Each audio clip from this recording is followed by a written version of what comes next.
আসসালামু আলাইকুম। জাতিসংঘ কি তার অবস্থান বদল করেছে বাংলাদেশের রাজনীতির ক্ষেত্রে? জাতিসংঘ কি এখন আওয়ামী লীগের পক্ষে কথা বলছে? এরকম কিছু কিছু প্রশ্ন উঠলেও এর উত্তর মেলানোটা খানিকটা জটিল। এই কথাগুলো এ কারণে বলছি যে জাতিসংঘের মানবাধিকার বিষয়ক কাউন্সিলের 59তম অধিবেশন, যেটি 16ই জুন অনুষ্ঠিত হলো, সেখানে সংস্থাটির chairman Volker Turk Awami League সম্পর্কে মন্তব্য করেছেন। সেটা হচ্ছে এরকম যে রাজনৈতিক দল ও সংগঠন নিষিদ্ধকরণের আইনের সংগঠন, মতপ্রকাশ ও সমাবেশের স্বাধীনতাকে সীমিত করে। যদিও ভলকার তুর্ক তার বক্তব্যে আওয়ামী লীগ শব্দটা উচ্চারণ করেনি, তবে আওয়ামী লীগের বিচার বা সংগঠন হিসেবে আওয়ামী লীগকে দায়ী করা যায় কিনা, নিষিদ্ধ করা যায় কিনা, এইসবের জায়গা থেকে তো সরকার আইনের সংশোধন করেছে এবং বাংলাদেশ শব্দটা উচ্চারণ করেছে। সেই জায়গা থেকে প্রশ্ন, যদি তাই হয়ে থাকে ভলকার তুর্কের বক্তব্যটি এমন, তাহলে তার বক্তব্যে সরকার কতটা গুরুত্ব দিবে? যেখানে আমরা দেখছি জুলাই আগস্ট হত্যাকাণ্ডকে কেন্দ্র করে জাতিসংঘের যে রিপোর্ট, সেই রিপোর্টে যে 1400 মানুষ হত্যার কথা বলা হয়েছে, সেটিকে সরকার যথেষ্ট গুরুত্বের সঙ্গে নিয়েছে। শুধু গুরুত্ব নয়, পুঁজি হিসেবে গ্রহণ করেছে এবং সেটিকে কেন্দ্র করেই আওয়ামী লীগের বিচার বা আওয়ামী লীগের সাবেক নেতাকর্মীদের বিচারে উদ্যোগী হয়েছে, বেশ শক্তিশালী হয়েছে এবং এটিকে আওয়ামী লীগের অপকর্মের বিরুদ্ধে একটি বৈশ্বিক স্বীকৃতি হিসেবে মনে করছে সরকার। কিন্তু এই ধরনের মন্তব্য, ওই যে রিপোর্টটি জাতিসংঘ দিয়েছিল, সেই রিপোর্টের শেষাংশেও কিন্তু বলা ছিল যে জাতিসংঘ তাই বলে কোনো রাজনৈতিক সংগঠনকে নিষিদ্ধের পক্ষে মত ব্যক্ত করে না। সরকার সেদিকে তাকায়নি। আবার ভলকার তুর্ক যে বক্তব্যটি দিলেন, সেটি সরকারকে খানিকটা চাপের মুখে ফেলতে পারে। আমরা জানি জাতিসংঘের ভূমিকা কতটুকু কার্যকর এই বিশ্বে, তারপরও তার যে কোনো কর্মকাণ্ড বা মন্তব্য একটি বৈশ্বিক প্রভাব হিসেবে কাজ করে, এটুকু ধরে নেওয়া যায়। কিন্তু জাতিসংঘের যে বিতর্কিত অ্যাক্টিভিটিস বাংলাদেশের ক্ষেত্রে বা বিভিন্ন সময় বিভিন্ন ধরনের সব বিরোধী মন্তব্য, সেগুলো আমাদের একটু মনে করিয়ে দেওয়া দরকার। তার কারণ আওয়ামী লীগের সময় যে একের পর এক প্রহসনের নির্বাচন অনুষ্ঠিত হয়ে আসছিল, বিশেষ করে 2024 7 জানুয়ারি নির্বাচনের আগে জাতিসংঘের যে ভূমিকা ছিল, যেই সরব উচ্চকিত তাদেরকে দেখেছিলাম একটা ফ্রি, ফেয়ার এবং ইনক্লুসিভ নির্বাচনের ক্ষেত্রে, ডক্টর ইউনূস সরকার আসার পরে এ পর্যন্ত নির্বাচন সম্পর্কে পশ্চিমা বিশ্বের অংশ হিসেবে জাতিসংঘ টু শব্দটি করেনি। বরং জাতিসংঘের বাংলাদেশস্থ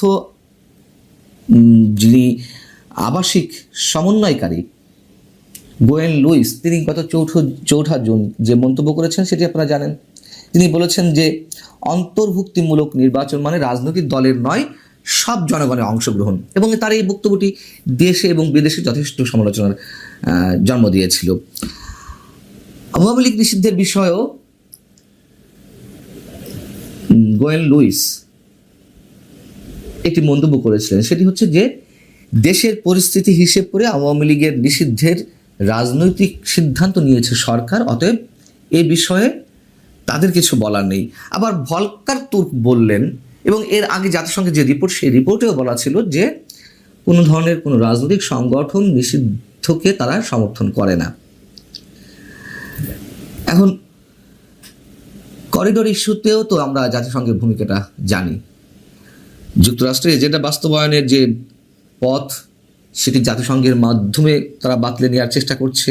জাতিসংঘের মহাসচিবের মুখ দিয়েই প্রথমে হিউম্যানিটেরিয়ান করিডোরের বিষয়গুলো এলো, পরবর্তীতে আবার এই গোয়েন লুইস, বাংলাদেশের তো জাতিসংঘের আবাসিক সমন্বয়কারী, তিনি আবার বললেন না, এই ধরনের কোনো কথা জাতিসংঘ বলেনি।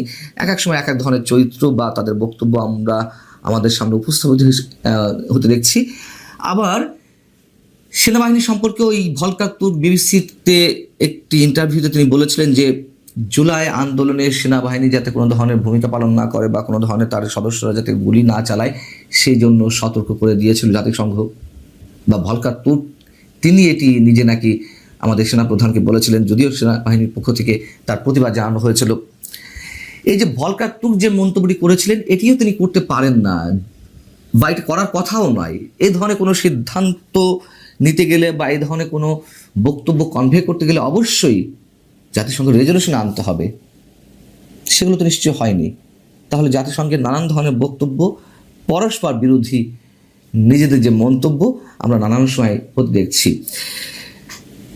অতএব এর মধ্য দিয়ে আওয়ামী লীগের নিষিদ্ধের বিষয়ে বা আওয়ামী লীগের রাজনৈতিক কার্যক্রম নিষিদ্ধের বিষয়ে তাদের যে মন্তব্যটি, সেটি আপাতত কোনো কাজে আসবে না এমনটি ধরে না, মানে এমনটা ধরে নেওয়া গেলেও এর একটি প্রভাব অবশ্যই থাকবে। আর যে বিষয়টি একই সঙ্গে তুলে ধরা দরকার, সেটি হচ্ছে বাংলাদেশের জাতিসংঘের মানবাধিকার বিষয়ক হাই কমিশনার একটি কার্যালয় খোলার বিষয়ে ভলকার তুর্ক 16 জুন একই সময়ে তার বক্তব্যে বলেছেন যে তিনি আশা করছেন যে এই সংক্রান্ত বাংলাদেশের সঙ্গে যে চুক্তি রয়েছে সেটি খুব দ্রুত বাস্তবায়ন হবে। এটিও একটি বিতর্কিত বিষয়। এবং একটু বলে রাখি যে সরকারকে একটা চাপের মুখে রাখতেই আবার এই ধরনের মন্তব্য করেছেন কিনা রাজনৈতিক সংগঠনের কার্যক্রম নিষিদ্ধের বিষয়ে। তার কারণ এই বিষয়টি গত সম্ভবত অক্টোবর থেকেই আলোচনায় এসেছে। যখন ভলকার তুর্ক বাংলাদেশ সফরে এসেছিলেন তখন জাতিসংঘের এই কার্যালয়টি খোলার বিষয়ে আলোচনা আসে এবং ওই সময়ে আমাদের সমাজ কল্যাণ বিষয়ক উপদেষ্টা শারমিন মুর্শিদ তিনি বলেছিলেন যে একটি খুব বড় সিদ্ধান্ত হয়েছে, এখানে জাতিসংঘের মানবাধিকার পরিষদের একটি কার্যালয় চালু হবে। অফিসটি চালু হলে যে সুবিধাটি আমাদের সবচেয়ে বেশি সেটা হচ্ছে মানবাধিকার লঙ্ঘনের যে ক্ষেত্রগুলো তারা সরাসরি তদন্ত করতে পারবে, অর্থাৎ জাতিসংঘ সরাসরি তদন্ত করতে পারবে।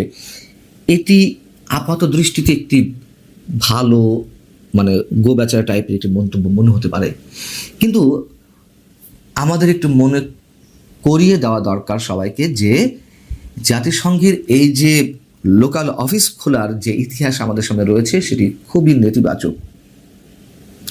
যেমন যদি একটু বলি, শ্রীলঙ্কায় যখন তামিল বিদ্রোহীদের সঙ্গে যুদ্ধ চলছিল তখন জাতিসংঘ 10 বছর ধরে দিন দেবা করেছে সেখানে একটি তাদের কার্যালয় খোলার জন্য। শ্রীলঙ্কা অনুমতি দেয়নি, না পেয়ে পরবর্তীতে দক্ষিণ এশিয়ার একাধিক দেশে, ভারত সহ একাধিক দেশে তারা তাদের অফিস খোলার চেষ্টা করেছে, কেউ অনুমতি দেয়নি। অনুমতি না দেওয়ার কারণ আছে। তার আগে একটু বলে নিই, যেসব দেশে এ পর্যন্ত জাতিসংঘের কান্ট্রি অফিস বা ছোটোখাটো পর্যায়ে কোনো লোকাল অফিস খোলা হয়েছে তার মধ্যে কোন দেশগুলো রয়েছে। যেমন কান্ট্রি অফিস খুলতে পেরেছে ব্যাংকক সহ কয়েকটা দেশে। এর পাশাপাশি রয়েছে Burkina Faso, Cambodia, Chad, Guatemala, Guyana, Honduras, Liberia, Mauritania, Mexico, Niger, Palestine, Syria, Sudan, Tunisia এবং ইয়েমেনে। দেশগুলোর নাম শুনলে আপনারা বুঝতে পারছেন এর সব কটি রাষ্ট্র কোনো না কোনোভাবে সংকটে নিমজ্জিত। কোথাও যুদ্ধ, কোথাও জাতিগত সংঘাত, কোথাও আঞ্চলিক সংঘাত। বাংলাদেশে এই ধরনের জাতিগত সংঘাত বা আঞ্চলিক সংঘাতের কি সৃষ্টি হয়েছে? তাহলে তারা খুলতে চায় কেন? খুলতে চাওয়ার অন্যতম একটি উদ্দেশ্য হচ্ছে জাতিসংঘ বিশেষ কিছু দাতা রাষ্ট্রের চাঁদার মাধ্যমে পরিচালিত হয়, বা বিশেষ করে মানবাধিকার বিষয়ক এই হাই কমিশন তাদের চাঁদার মাধ্যমে চলে। জাতিসংঘ যেসব জায়গা তাদের কান্ট্রি অফিস খুলেছে সেই সব দেশে এই দাতা রাষ্ট্রগুলো, কথিত দাতা রাষ্ট্রগুলো তাদের এজেন্ডা বাস্তবায়ন করে জাতিসংঘের এই সোকল কান্ট্রি অফিসের মাধ্যমে। এবং যেসব রাষ্ট্রের নীতি তাদের সঙ্গে সাংঘর্ষিক তখন জাতিসংঘের এই ধরনের অফিসের মাধ্যমে তারা তাদের যেই এজেন্ডা সেগুলো বাস্তবায়ন করে। এর সাথে করিডোর ইস্যুটি রয়েছে, আমাদের মনে রাখা দরকার। এই করিডোর ইস্যু সহজে তারা ধামাচাপা দিবে না, এখান থেকে সরে আসবে না পশ্চিমা রাষ্ট্রগুলো, বিশেষ করে যুক্তরাষ্ট্র। এটুকু আমরা অবশ্যই খুবই গুরুত্বের সঙ্গে মনে করছি। ভালো থাকুন সবাই। দর্শক আসসালামু আলাইকুম, একই সাথে প্রীতি এবং শুভেচ্ছা নেবেন। এই মুহূর্তে আপনাদের সামনে কথা বলতে এসেছি। এবার জাতিসংঘ আওয়ামী লীগ নিষিদ্ধ নিয়ে উদ্বেগ প্রকাশ করলো। জাতিসংঘ উদ্বেগ প্রকাশ করলো সেটি খুব বেশি ধর্তব্যের বিষয় নয় যে জাতিসংঘের এমন একটি সংস্থা উদ্বেগ প্রকাশ করেছে। এই সংস্থাটাকে যদি বলেন যে খানিকটা একটি ফরমায়েশি সংস্থা, রাজনৈতিক দল নিষিদ্ধের সুযোগ সম্বলিত আইনের সংশোধনীতে উদ্বিগ্ন জাতিসংঘের মানবাধিকার বিষয়ক হাই কমিশনার ভলকার তুর্ক। আমি এই সংস্থাটি নিয়েই প্রশ্ন তুলতে চাই এজন্য যে সারা পৃথিবীতে মানবাধিকার রক্ষায় মানবাধিকার লঙ্ঘনে এই প্রতিষ্ঠানটি আসলে কি অবদান রেখেছে সে ব্যাপারে সবচেয়ে বড় প্রশ্নটি রয়েছে যে এরা শুধু লাঠি ঘোরাতে পারে, ছড়ি ঘোরাতে পারে, যেসব দেশ পৃথিবীতে মাথা উঁচু করে দাঁড়াতে পারে না বছরের পর বছর, সেসব দেশের মানবাধিকার নিয়ে কাজ করে। কিন্তু পৃথিবীর যারা অর্থনৈতিকভাবে স্বয়ংসম্পূর্ণ সেসব দেশেও হাজারো মানবাধিকার লঙ্ঘনের ঘটনা ঘটে যায়, কিন্তু সেগুলো পাত প্রদীপের আলোয় আসে না, মানবাধিকার হাই কমিশনের দৃষ্টিতেও আসে না। সেই কমিশন এবার বাংলাদেশ আওয়ামী লীগের নিষিদ্ধ নিয়ে উদ্বেগ প্রকাশ করেছে। ঠিক আছে, আমরা এটিকে সাধুবাদ জানাই। আওয়ামী লীগকে যেভাবে নিষিদ্ধ করা হয়েছে সেটি আসলে বিধিসম্মত নয়। এটি দেশে বিদেশে আমরা সবাই বলছি, আমরা কিন্তু তারপরেও গায়ের জোরে আওয়ামী লীগের কার্যক্রমকে নিষিদ্ধ করেছে বর্তমান অন্তর্বর্তীকালীন সরকার। খবরে বলা হচ্ছে যে সোমবার জেনেভায় জাতিসংঘের 59তম মানবাধিকার পরিষদে উত্থাপিত বার্ষিক প্রতিবেদনে আওয়ামী লীগ নিষিদ্ধের বিষয়ে উদ্বেগের কথা জানানো হয়। হাই কমিশনারের অফিসে প্রচারিত বিবৃতিতে ভলকার তুর্কের বক্তব্য তুলে ধরা হয়। বাংলাদেশ বিষয়ে জাতিসংঘের মানবাধিকার বিষয়ক হাই কমিশনার বলেন যে রাজনৈতিক দল ও সংগঠন নিষিদ্ধ করার সুযোগ তৈরি করে সম্প্রতি আইনে পরিবর্তন আনা এবং এ সংক্রান্ত সব কর্মকাণ্ড নিয়ে আমি উদ্বিগ্ন।